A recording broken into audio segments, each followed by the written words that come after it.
মঞ্চে উপস্থিত জাতীয় নেতৃবৃন্দ,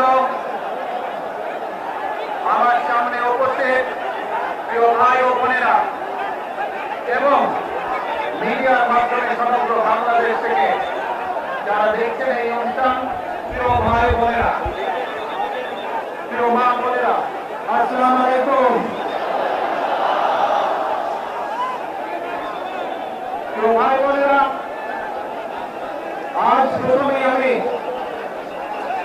রব্বুল আলামিনের দরবারে হাজারো লক্ষ কোটি শুকরিয়া জানাতে চাই। রব্বুল আলামিনের অশেষ রহমতে আজ আমি আমার প্রিয় মাতৃভূমিতে ফিরে আসতে পেরেছি আপনাদের দোয়ায়, আপনাদের মাঝে। প্রিয় ভাই বোনেরা, আমাদের এই প্রিয় মাতৃভূমি 1971 সালে লাখো শহীদের রক্তের বিনিময়ে অর্জিত হয়েছিল।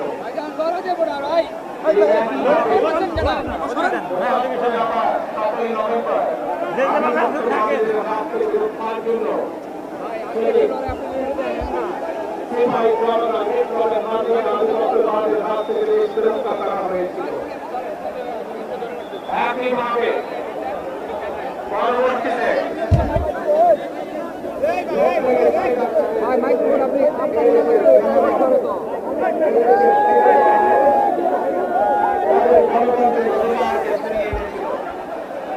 কিন্তু তারপরে ষড়যন্ত্রকারীদের ষড়যন্ত্র থাকেনি। আমরা তারপর দেখেছি 2024 সালে 71 সালে এই দেশের মানুষ যেমন স্বাধীনতা অর্জন করেছিল, 2024 সালে এই দেশের ছাত্র জনতা সহ সর্বস্তরের মানুষ, কৃষক, শ্রমিক, গৃহবধূ, নারী, পুরুষ, মাদ্রাসার ছাত্র সহ দল মত নির্বিশেষে, শ্রেণী পেশা নির্বিশেষে সকল মানুষ সেদিন 2024 সালের 5ই আগস্ট এই দেশের স্বাধীনতা এবং সার্বভৌমত্বকে রক্ষা করেছিল। প্রিয় ভাই বোনেরা, আজ বাংলাদেশের মানুষ কথা বলার অধিকার ফিরে পেতে চায়, তারা তাদের গণতান্ত্রিক অধিকার ফিরে পেতে চায়। বাংলাদেশের মানুষ চায় তারা তাদের যোগ্যতা অনুযায়ী ন্যায্য অধিকার পাবে। প্রিয় ভাই বোনেরা, আজ আমাদের সময় এসেছে সকলে মিলে দেশ গড়া।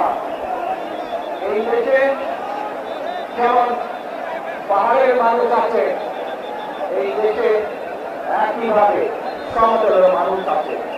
এই দেশে মুসলমান, বৌদ্ধ, খ্রিস্টান, হিন্দু সহ বিভিন্ন ধর্মের মানুষ বসবাস করে।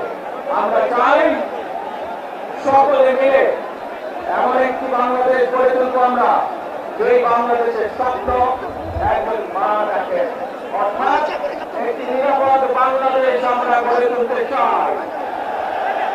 এই বাংলাদেশে একজন নারী, একজন পুরুষ, একজন শিশু যেই হোক না কেন, নিরাপদের ঘর থেকে বের হলে নিরাপদে ইনশাআল্লাহ ঘরে আবার ফিরে আসতে পারে। প্রিয় ভাই বোনেরা, এই দেশে জনসংখ্যা অর্ধেক নারী, 4 কোটিরও বেশি তরুণ প্রজন্মের সদস্য, 5 কোটির মতো শিশু, 40 লক্ষের মতো প্রজন্মী মানুষ রয়েছে, কয়েক কোটি কৃষক, শ্রমিক রয়েছে। এই মানুষগুলোর একটি প্রত্যাশা আছে এই রাষ্ট্রের কাছে, এই মানুষগুলোর একটি আকাঙ্ক্ষা আছে এই দেশের কাছে। আজ আমরা সকলে যদি ঐক্যবদ্ধ হই, আজ আমরা যদি সকলে প্রতিজ্ঞাবদ্ধ হই, তাহলে আমরা এই লক্ষ কোটি মানুষের সেই প্রত্যাশাগুলো পূরণ করতে পারি ইনশাআল্লাহ। প্রিয় ভাই বোনেরা, 71 সালে আমাদের শহীদরা নিজের জীবন উৎসর্গ করেছিলেন এইরকম একটি বাংলাদেশ গঠনের জন্য।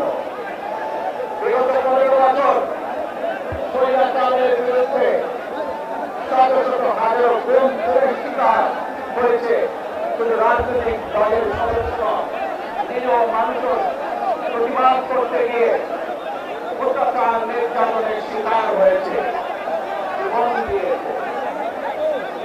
2024 সাল মাত্র সেদিনের ঘটনা। কিভাবে আমরা দেখেছি আমাদের তরুণ প্রজন্মের সদস্যরা কিভাবে নিজের জীবন উৎসর্গ করেছে দেশের স্বাধীনতা এবং তার মহত্বকে রক্ষা করা। প্রিয় ভাই বোনেরা, কয়েকদিন আগে এই বাংলাদেশের 24 আন্দোলনে এক সাহসী প্রজন্মের এক সাহসী সদস্য ওসমান হাদিকে হত্যা করা হয়েছে। ওসমান হাদি শহীদ হয়েছে।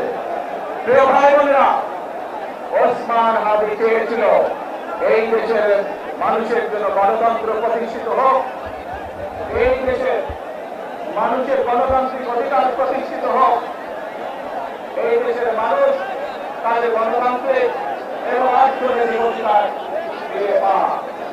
আজ 24 আন্দোলনে যারা শহীদ হয়েছেন, ওসমান হাদি সহ 71 যারা শহীদ হয়েছেন, বিগত স্বৈরাচারের সময় বিভিন্নভাবে খুন খুনের শিকার হয়েছে, এই মানুষগুলোর রক্তের ঋণ যদি শোধ করতে হয়, আসুন আমরা আমাদের সেই প্রত্যাশিত বাংলাদেশ গড়ে তুলব, যেখানে আমরা সকলে মিলে কাজ করব, যেখানে আমরা সকলে মিলে আমাদের প্রত্যাশিত বাংলাদেশকে গড়ে তুলব। প্রিয় ভাই বোনেরা, বিভিন্ন আধিপত্যবাদ শক্তির গুপ্তচরেরা বিভিন্নভাবে ষড়যন্ত্র এখন লিপ্ত হয়েছে।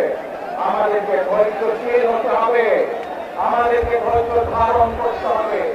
বিশেষ করে তরুণ প্রজন্মের যে সদস্যরা আছেন, আপনারা এই আগামী দেশকে নেতৃত্ব দেবেন, দেশকে গড়ে তুলবেন।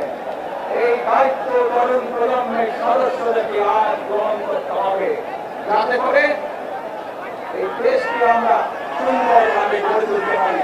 শক্ত ভিত্তির উপরে গণতান্ত্রিক ভিত্তি, শক্তিশালী অর্থনৈতিক ভিত্তির উপরে যাতে এই দেশকে আমরা গড়ে তুলতে পারি। প্রিয় ভাই বোনেরা, আমার সাথে আজকে এখানে বহু জাতীয় নেতৃবৃন্দ বসে আছেন। আসুন আজকে আমরা দুহাত তুলে আল্লাহর দরবারে দোয়া করি, আল্লাহর রহমত আমরা চাই। যে সকল জাতীয় নেতৃবৃন্দ এই মঞ্চে আছেন, মঞ্চের বাইরে যে সকল জাতীয় আরো নেতৃবৃন্দ আছে, আমরা সকলে মিলে এই দেশকে নেতৃত্ব দিয়ে আমাদের বাংলাদেশের জনগণের প্রত্যাশিত সেই বাংলাদেশকে আমরা গড়ে তুলতে চাই। আমাদেরকে যে কোনো মূল্যে আমাদেরকে এই দেশের শান্তি শৃঙ্খলা রক্ষা করতে হবে।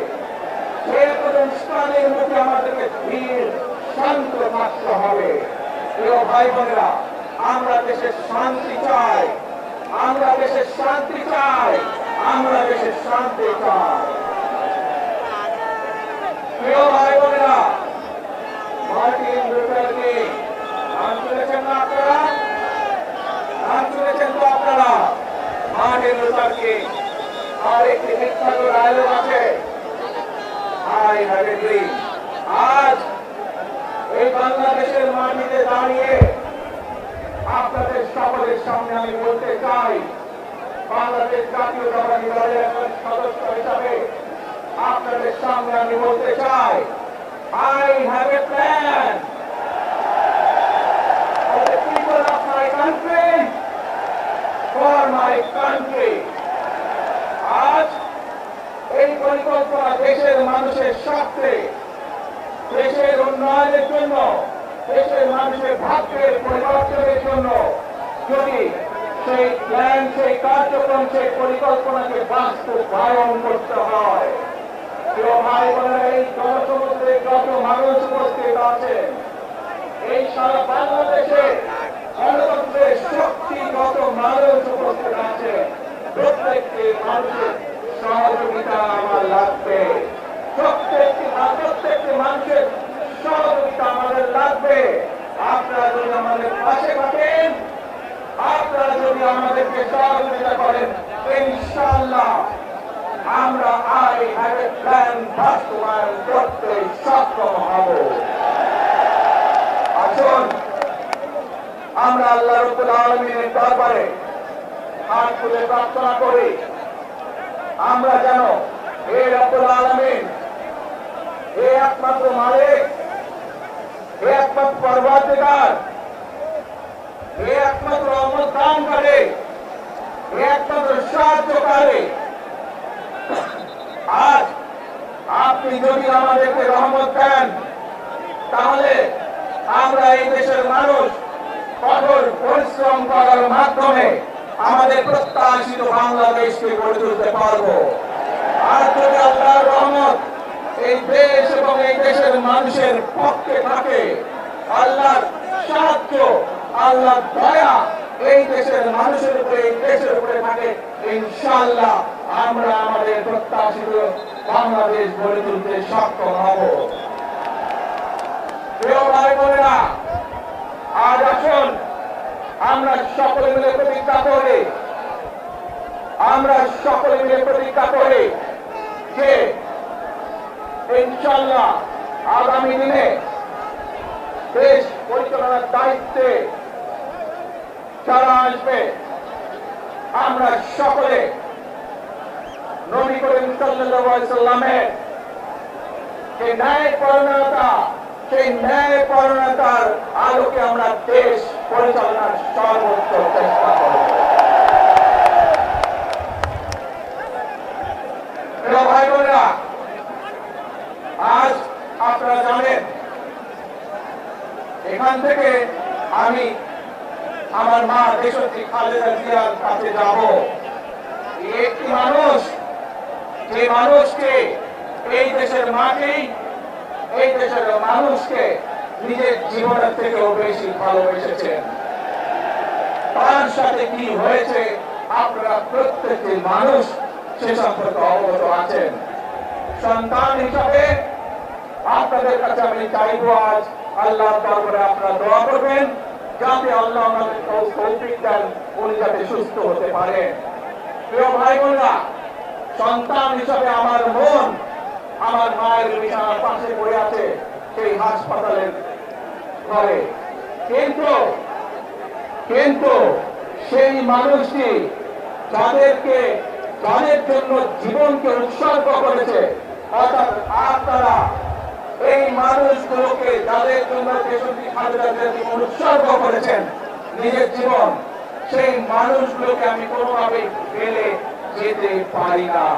এবং সেজন্যই আজ হাসপাতালে যাওয়ার আগে আপনাদের প্রতি সহ টেলিভিশনগুলোর মাধ্যমে যারা সমগ্র বাংলাদেশে আমাকে দেখছেন, আপনাদের সকলের কাছে কৃতজ্ঞতা প্রকাশ করার জন্য আজ আমি এখানে দাঁড়িয়েছি আপনাদের সামনে। ভাই বোনেরা, আসুন আমাদেরকে আজকে নিশ্চিত করতে হবে, আমরা যে ধর্মের মানুষ হই, আমরা যে শ্রেণীর মানুষ হই, আমরা যে দলের রাজনৈতিক দলের সদস্য হই অথবা একজন নির্দলীয় ব্যক্তি হই, আমাদেরকে নিশ্চিত করতে হবে যে কোনো মূল্যে আমরা আমাদের এই দেশের শান্তি শৃঙ্খলাকে ধরে রাখতে হবে। যে কোনো মূল্যে যে কোনো বিশৃঙ্খলাকে পরিত্যাগ করতে হবে। যে কোনো মূল্যে আমাদেরকে নিশ্চিত করতে হবে যাতে মানুষ নিরাপদ থাকতে পারে। শিশু হোক, নারী হোক, পুরুষ হোক, যে কোনো বয়স, যে কোনো শ্রেণী, যে কোনো পেশা, যে কোনো ধর্মের মানুষ যেন নিরাপদ থাকে, এই হোক আমাদের চাওয়া আজকে। ভাই বোনেরা, আসুন প্রিয় ভাই বোনেরা, সবাই মিলে আজ আমরা প্রতিজ্ঞাবদ্ধ হই, সবাই মিলে করব কাজ।